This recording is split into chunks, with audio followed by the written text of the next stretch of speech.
और खबर शामिल करते हैं कराची से। कराची में 4K चौरंगी के करीब शहरियों के इलेक्ट्रिक के खिलाफ एहतजाज का सिलसिला जारी है। मुश्तइल अफराद एहतजाज कर रहे हैं और ये एहतजाज मुबैना तौर पर ओवर बिलिंग के खिलाफ कर रहे थे। मुश्तइल अफराद ने के इलेक्ट्रिक के दफ्तर में घुसकर तोड़ फोड़ भी की है और सामान इस दफ्तर में मौजूद नजर आतिश कर दिया है।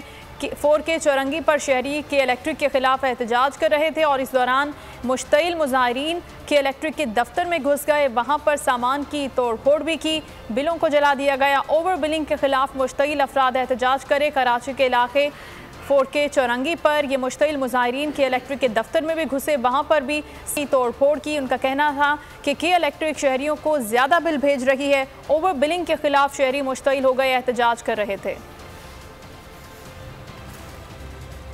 मैं हूं जैस्मीन मंजूर और आप मुझे देखेंगे सिर्फ बोल पर।